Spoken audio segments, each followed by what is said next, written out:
Agradecemos a Dios por este hermoso culto que hemos tenido en conjunto, donde ustedes también ahí en su hogar pueden estar conectados, adorar, orar juntos y de alguna manera estar conectados en unidad, como el tema de hoy día, unidad. Y habíamos estado estudiando las epístolas a los Efesios, todavía les pedimos que se sumen, anda una infografía por ahí dando vueltas, que en la semana se dediquen un tiempo a revisarla, leerla, meditarla y también prepararse para el domingo siguiente en el texto que vamos a tener y vamos a leer.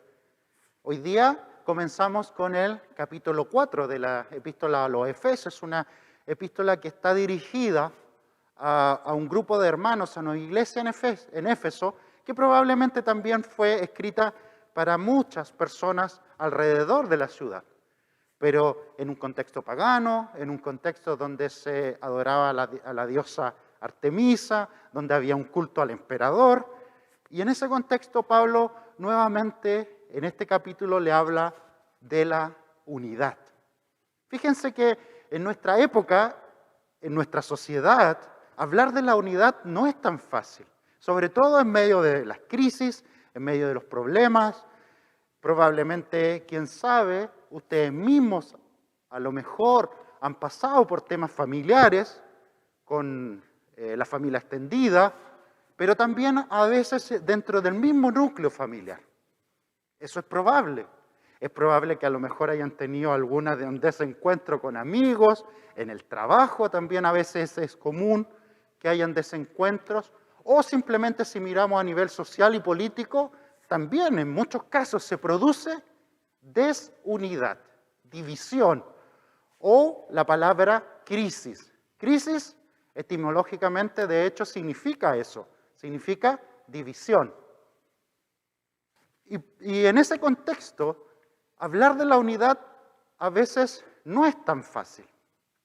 No es tan fácil porque muchas veces nosotros damos la unidad por sentada o creemos que cada uno tiene su opinión, no nos preocupamos e inclusive a veces es hasta indiferente. Y en ese sentido, uno puede decir, ¿qué es la unidad? ¿Qué es esa unidad que podemos nosotros mantener en nuestra sociedad, en nuestra familia, en nuestra iglesia? Fíjense que la unidad es algo muy, llamémoslo así, no fácil de aprender y de, por supuesto, practicar. Porque a veces inclusive se malentiende la unidad, como si la unidad tuviera que ver con que todos pensáramos exactamente lo mismo. Eso casi sería imposible, hablando de seres humanos, ¿no es cierto? Todos tienen sus opiniones, tienen a veces perspectivas distintas en algunas cosas. Entonces, podríamos pensar que es simplemente pensar lo mismo. O podríamos pensar que la unidad tiene que ver también con que una persona pueda decir, mira, esto es lo que yo creo que debemos hacer y todos los demás, como borreguitos, lo siguen. Que también puede ser otra opción. Y no estoy hablando solo en lo político, en lo social, sino también, por ejemplo, en la familia. Cuando se acalla la opinión del otro, cuando la opinión de uno prevalece. Pero fíjense que a veces, cuando nosotros hablamos de los conflictos, precisamente en lo familiar o en las amistades o inclusive en nuestras iglesias o comunidades, a veces los conflictos simplemente se cubren, se tapan. Es como lo que en Chile nosotros decimos esconder la basura debajo de la alfombra. Pero eso no produce una verdadera unidad. Fíjense que el Evangelio nos llama a hacer otra cosa, que es precisamente ser honesto y sacar a la luz, digamos, las crisis, las desunidades, para poder llevar la sanidad que trae Cristo a nuestras vidas. Es al revés, es precisamente sacar a la luz, es honestamente confesar inclusive. Por eso, si nosotros vamos al texto, dice el versículo 1 del capítulo 4, que ahí va a aparecer en pantalla, que tenemos que vivir dignamente, de acuerdo a ese llamado que el Señor nos ha hecho. Pero vivir dignamente. Y eso implica, como dice el versículo número 2, implica ser humildes, ser amables, ser pacientes y ser también tolerantes. Ahora, tolerante ahí no significa simplemente, ay, yo te aguanto así como eres y se acabó. No, significa ahí, en el texto bíblico, llevarse las cargas unos a otros. Y eso no es tan fácil, ¿no es cierto? Piensen en la familia. Llevarse las cargas entre marido y mujer, los hijos, ¿no es cierto? A veces no es tan fácil. O con las amistades, o con los vecinos, o en el trabajo, ¿no es cierto? Con ese compañero de trabajo que es medio complicadito, o aquella compañera de trabajo que es medio complicadita también. Pero por eso mismo el texto nos llama a pensar la unidad de una manera distinta, desde la humildad, desde la paciencia, desde la amabilidad y desde la tolerancia. Y de ahí podemos tener unidad. Cuando sacamos las cosas a la luz es que se puede tener unidad.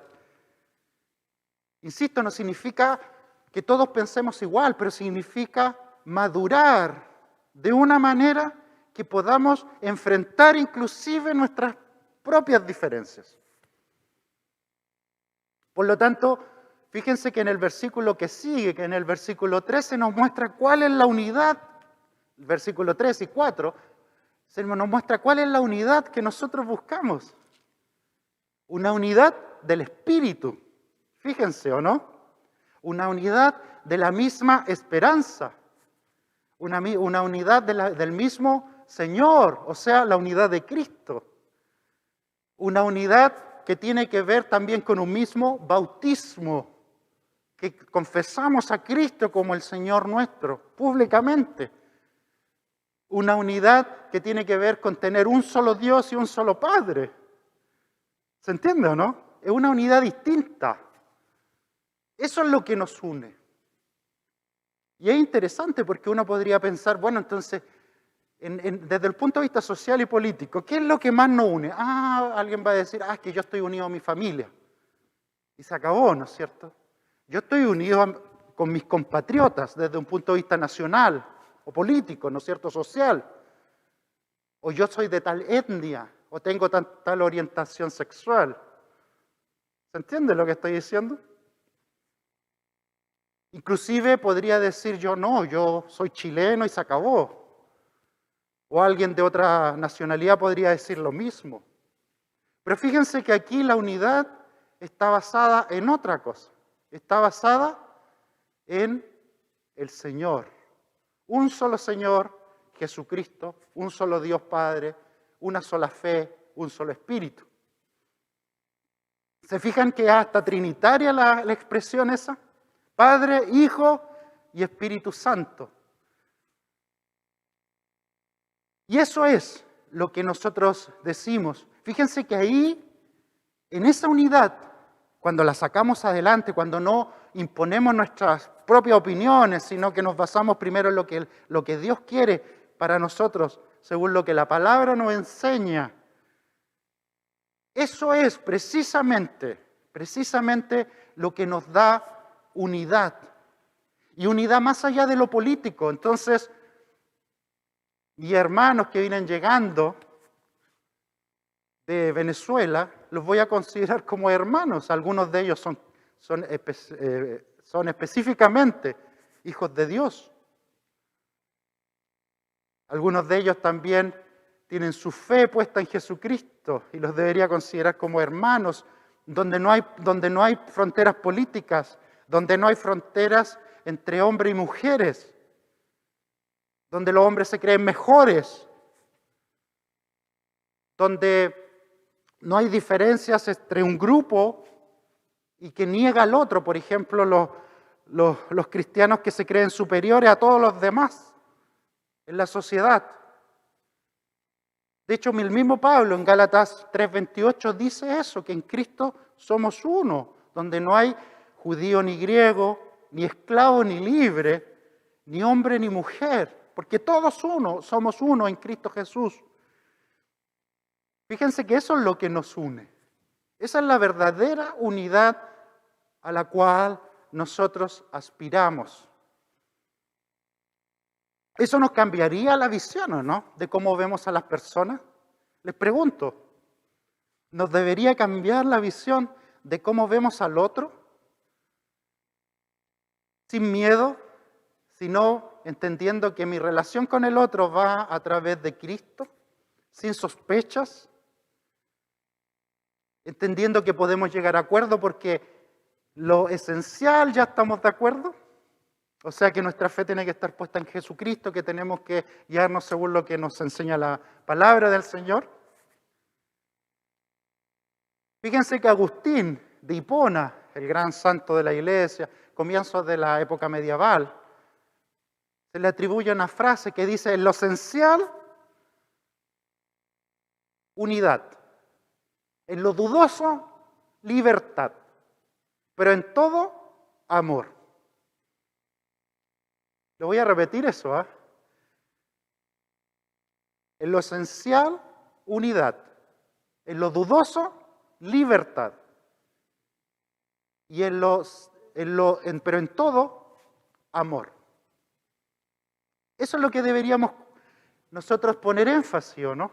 A veces nos cuesta tanto dejar de lado lo secundario y lo ponemos en lo fundamental y primario, que empezamos a armar conflictos por nuestras propias perspectivas acerca de lo secundario, inclusive a veces acerca de lo terciario, siendo que estamos ya unidos en lo fundamental. No hace falta eso. Por ejemplo, pensar que la misión es lo más importante que podemos llevar a cabo en el mundo. La misión, el llegar a otros, el servir a otros. Sabiendo que Jesucristo es nuestro Señor, sabiendo que tenemos un Padre bueno en el cielo y que estamos llenos y empoderados por su Espíritu Santo. Donde nos tenemos que amar unos a otros, a pesar de nuestras diferencias y de nuestras... a veces a algunos cuesta amarlos, ¿no es cierto? pero digo yo, a pesar de eso, llevar las cargas unos a otros, llevarnos las cargas unos a otros. Por eso la unidad de ahora se llama Atrévete a crecer. Atrévete a crecer y ser transformados por el Espíritu Santo. A dejar tus propias pequeñeces y centrarte en lo fundamental, para que todos unidos podamos hacer la misión que el Señor nos ha encomendado y poder también impactar al Gran Concepción con el Evangelio de Cristo. La pregunta es si tú estás dispuesto a hacer eso o dispuesta a hacer eso, incluso a negarte a ti mismo o a negarte a ti misma en favor de algo más importante, más grande, más fundamental, que es la misión de Dios en el mundo.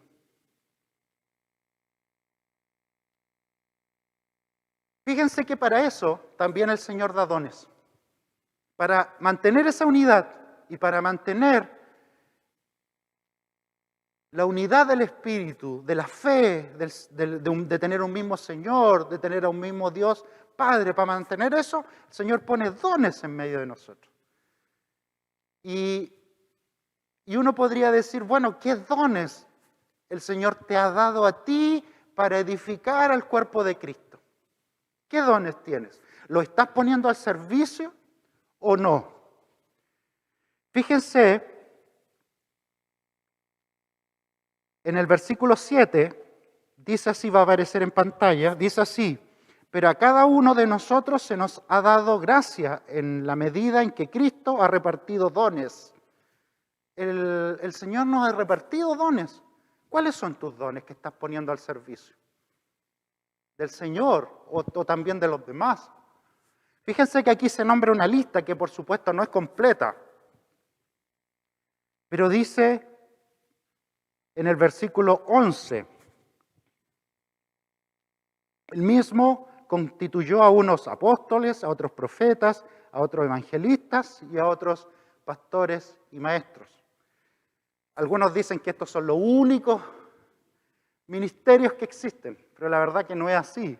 Nosotros vemos otra lista de dones, tanto en 1 Corintios capítulo 12 o en Romanos capítulo 12. Perdón. Y en ese sentido, uno puede decir, ¿cuáles son los dones que el Señor te ha dado? Para edificar, fíjense en el versículo 12, a fin de capacitar al pueblo de Dios para la obra de servicio, para edificar al cuerpo. A veces pensamos que los dones están dados para nosotros mismos, que son míos. En una cultura individualista creemos que son para mí.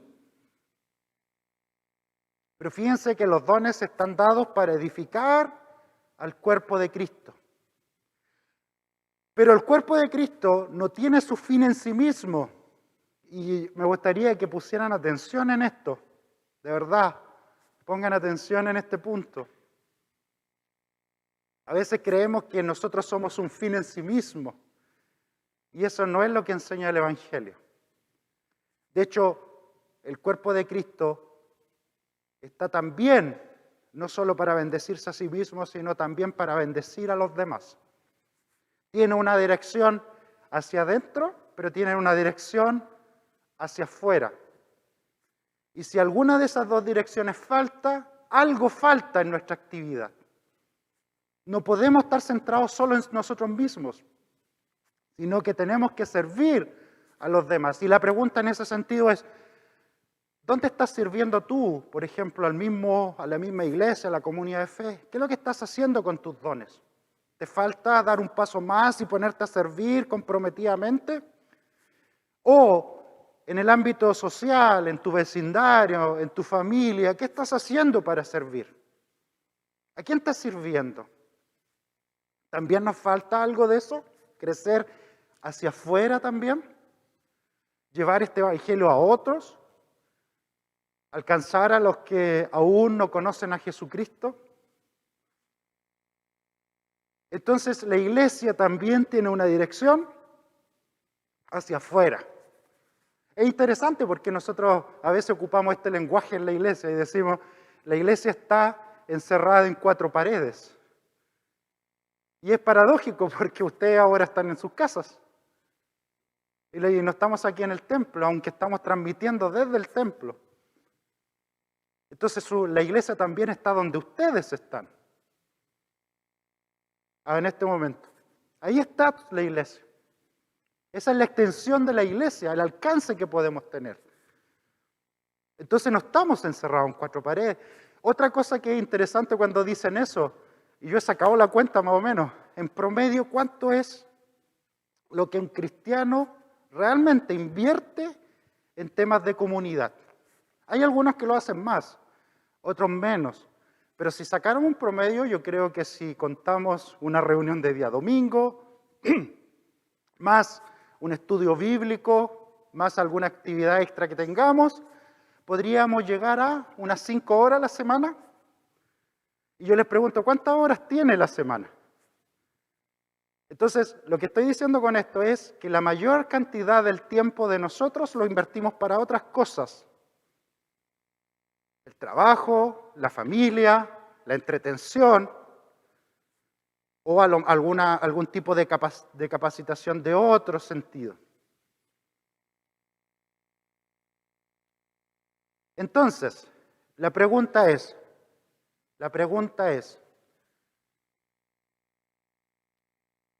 ¿dónde estás colocando tú esos dones? Ya sabiendo que la mayor cantidad del tiempo nosotros lo ocupamos en otras cosas. En nuestro trabajo, por ejemplo, ¿cómo estás sirviendo en tu trabajo? ¿Qué es lo que estás haciendo ahí? en tu familia, ¿qué es lo que estás haciendo ahí?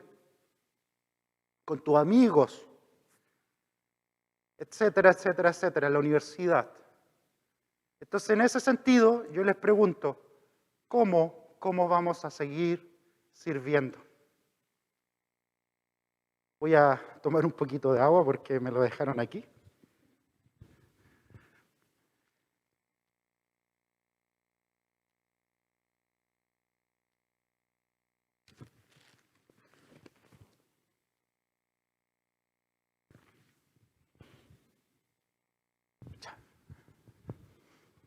Gracias. Ese fue un break del tema de la mascarilla. Yo le echo la culpa a la mascarilla.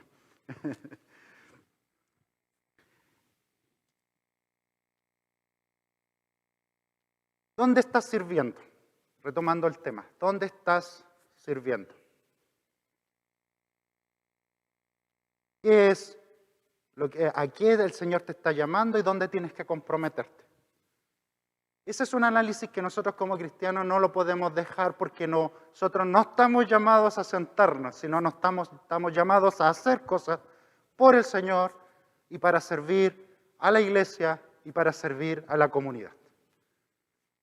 No queremos, y esto lo voy a decir directamente, no queremos ser en el futuro una iglesia cómoda, sino al contrario, una iglesia que se sacrifica por el Señor y por los demás. Esa es nuestra visión y para allá es donde queremos ir.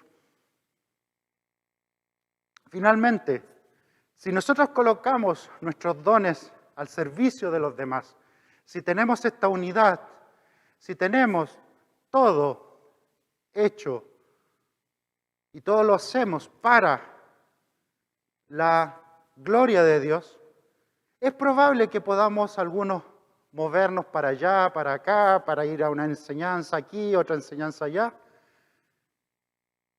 Pero el punto es que precisamente el crecimiento tiene que ver con no ir de un lugar para otro. En algún momento tenemos que asentarnos y tenemos que decidir por Cristo. Tenemos que decidir servir. Tenemos que decidir crecer. Y fíjense que en el versículo 13, que este ha sido uno de nuestros lemas como equipo pastoral este año, que es precisamente por qué creemos que tenemos que seguir madurando espiritualmente y creciendo. El versículo 13 dice así: de este modo, todos lleguemos a la unidad de la fe y al conocimiento del Hijo de Dios, a una humanidad perfecta que se conforme a la plenitud de la estatura de Cristo. Llegar a la unidad de la fe, lo que estábamos hablando, pero también del conocimiento del Hijo de Dios y llegar a la plenitud de la estatura de Cristo. Nuestro modelo no somos nosotros mismos, aunque podemos tener personas que efectivamente sean modelos para nosotros, pero el último modelo para nosotros de crecimiento es Cristo mismo. La semana pasada recuerden que Claudia nos decía que el modelo de amor es práctico, no es una definición, sino que es práctico. Y ese modelo de amor es Jesucristo. Ese es nuestro modelo. Y para cualquier cosa que nosotros hagamos, nuestra comparación tiene que ser con Él. No con nosotros mismos ni con los demás. Y en ese sentido, atreverse a crecer. Pero también, como dice el versículo 15, vivir esta verdad con amor y crecer y seguir creciendo. O, como dice el 16, y que su acción esté en todo el cuerpo, que lo hace crecer y lo edifica.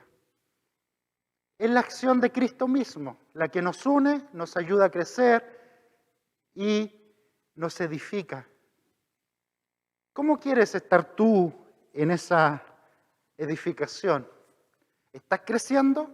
¿Quieres ser parte de la edificación del cuerpo de Cristo? ¿Quieres recibir ese llamado que te está haciendo el Señor para llevar este evangelio a otros? ¿Para servir en la comunidad? ¿Para realmente ser discípulos o discípulas que honran al Señor? Que no esconden las cosas, que tratan de llevar sanidad a las personas o inclusive en nuestras propias relaciones. Que aunque hemos pasado a lo mejor por crisis nosotros mismos, aún así reconocemos que el Señor nos ha sanado y podemos llevar este mensaje a otros. ¿Tú estás dispuesto o dispuesta a recibir ese llamado del Señor? Cuidar la unidad. Cuidarla, pero porque estamos de acuerdo en lo fundamental. Y estar dispuestos a hacer esa misión que el Señor nos ha encomendado. No te quedes donde estás. Atrévete a crecer y que el Señor sea el centro siempre de tu vida y te edifique siempre.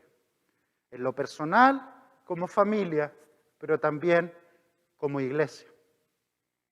Nosotros ahora en lo que se viene vamos a necesitar muchos voluntarios. No sé si ustedes saben, pero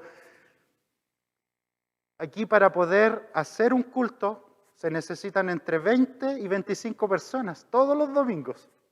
Y vamos a necesitar voluntarios. Entonces esa es una linda forma de comenzar, porque ahora van a tener que levantarse de sus hogares de nuevamente, sacarse el pijama y venir al templo. Pero les llamamos a que sean parte de esto. Pero no solo eso, sino proyectos de servicio a la comunidad. Proyectos que también puedan llevar este evangelio a otros. Y por lo mismo, te llamamos a que te comprometas con el Señor y que sea el Señor el que nos una siempre. Vamos a tener una oración y si tú te quieres comprometer,